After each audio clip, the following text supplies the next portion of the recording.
हमें ये समझना चाहिए कि अगर कोई व्यक्ति हमारा अपमान करे, कोई अपशब्द कहे तो हमें उन बातों पर ध्यान नहीं देना चाहिए।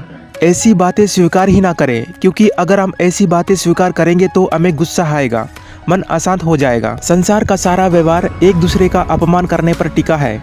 जैसे पति अपनी पत्नी का अपमान करता है, पिता अपनी संतानों का अपमान करता है, नौकरी देने वाला अपने नौकर का अपमान करता है, अर्थात जो भी बलवान है वह अपने कमजोर आदमी का अपमान करता है।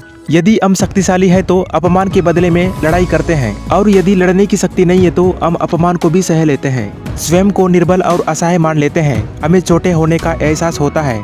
ऐसा प्रतीत होता है जैसे हमारी आत्मा कुचल दी गई हो, हमारे आत्मविश्वास का नाश हो गया हो। अपमान होने के कारण हमें अत्याचार सहने की आदत पड़ जाती है, किंतु कोई किसी का अपमान क्यों करता है? और जब व्यक्ति को अपने ऊपर विश्वास नहीं होता है तो वो शराब और जुए जैसे व्यसनों में सुख ढूंढता है, मन से रोगी बन जाता है। आखिर किसी भी मनुष्य की ऐसी दुर्गति क्यों हो जाती है? अपमान करने वाला वास्तव में क्या सिद्ध करना चाहता है? कभी आपने गहराई से विचार किया है? आइए समझते हैं भगवान बुद्ध की इस कहानी से। कहानी छोटी सी है लेकिन गहरी है। इससे पहले कि आप इस कहानी से खो जाएं, इस चैनल को सब्सक्राइब जरूर कर लें। तो चलिए कहानी शुरू करते हैं। एक बार बुद्ध एक गांव में गुजर रहे थे।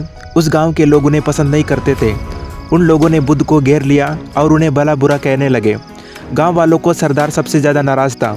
वह तो बुद्ध को गालियां ही देने लगा, पर बुद्ध इन सबसे बेपरवाह मंद मंद मुस्कुराते रहे। सरदार काफी देर तक बुद्ध को गालियां देता रहा, लेकिन कुछ ही देर में उसका मुंह सूखने लगा, जिससे वह चुप हो गया। यह देखकर बुद्ध बोले, अगर तुम्हारी बातें समाप्त हो गई हो तो मैं आगे बढ़ूं? मुझे आगे वाले गांव में जाना है, वहां के लोग मेरी प्रतीक्षा कर रहे होंगे। यह देखकर गांव का एक व्यक्ति बोला, हम लोग तुम्हारा अपमान कर रहे हैं, तुम्हें गालियां दे रहे हैं, लेकिन तुम इसका जवाब देने की बजाय मुस्कुरा रहे हो। तुम इसकी प्रतिक्रिया क्यों नहीं देते? बुद्ध बोले, बालक, तुमने आने में तनिक देर कर दी। यदि तुम 10 वर्ष पहले आए होते तो मजा आ जाता, क्योंकि 10 वर्ष पहले मैं भी तुम्हारी तरह था। अगर उस समय तुम भी मुझे बुरा भला कहते, गालियां देते, तो मैं भी क्रोधित हो जाता। मैं तुम्हें इससे भी अधिक गालियां देता। हो सकता है हाथापाई पर भी उतर आता, पर मैं अब आगे बढ़ गया हूँ। अपना क्रोध, घृणा सब पीछे छोड़ आया हूँ। अब मैं उस जगह पर पहुँच गया हूँ जहाँ तुम्हारी गालियाँ पहुँचने में असमर्थ है। तुमने मुझे गालियाँ दी, यह तुम्हारी भावना है, लेकिन तुम्हारी यह भावना मुझ तक पहुंच ही नहीं रही है। मैं इसमें आवेशित तभी होऊंगा जब मैं इसमें भागीदार हो जाऊंगा, जब मैं इन्हें स्वीकार कर लूंगा। लेकिन मैं तुम्हारी इस क्रिया से निरपेक्ष हूँ, इससे बहुत दूर हूँ, इसलिए मैं अब भी पहले की तरह शांत हूँ। यह सुनकर सरदार बोला, अरे ऐसा कैसे?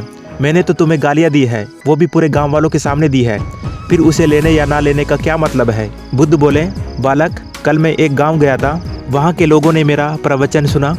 वे बहुत प्रसन्न हुए। गांव का मुखिया मेरे लिए मिठाई लेकर आया और उसे खाने का आग्रह करने लगा। मैंने कहा कि मेरा पेट भरा हुआ है, इसलिए मैं इसे ग्रहण नहीं कर सकता। यह सुनकर वह व्यक्ति मिठाई वापस लेकर चला गया, क्योंकि जब तक कोई भी चीज मैं लूंगा ही नहीं तो मुझे कोई कैसे दे पाएगा? इसमें तो मेरी सहमति आवश्यक है ना। ये तो है। एक व्यक्ति ने बुद्ध का समर्थन किया। बुद्ध ने पुनः पूछा, जब मैंने मिठाई लेने से मना कर दिया तो उन लोगों ने उसका क्या किया होगा? उन्होंने मिठाई अपने घर वालों को बांट दी होगी। एक व्यक्ति ने जवाब दिया। बुद्ध ने कहा, ठीक कहा तुमने, उस मिठाई की तरह ही तुमने मेरे लिए गालियां लेकर आए हो और चाहते हो कि मैं इन्हें ग्रहण कर लूं, पर मैं इन्हें ग्रहण नहीं करता। अब बताओ तुम इनका क्या करोगे? उस व्यक्ति के पास इसका कोई जवाब नहीं था। पुनः बुद्ध बोले, मुझे तुम पर दया आती है बालक। अरे क्रोध तो मुझे भी आएगा जब मैं गालियां ले लूं, और जब मैं गालियां लेता ही नहीं तो क्रोध का तो सवाल ही नहीं उठता। बुद्ध की बातों पर सरदार ने कोई प्रतिक्रिया नहीं दी।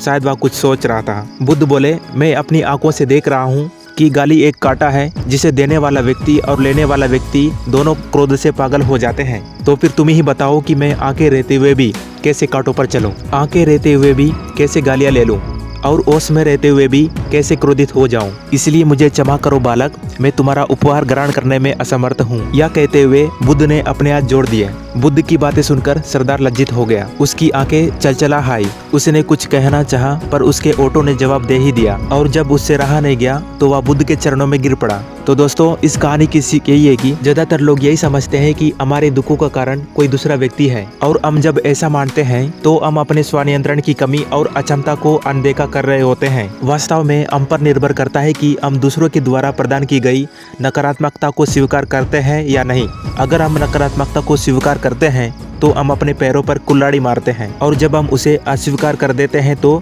घृणा, हिंसा हर किसी से मुक्त हो जाते हैं।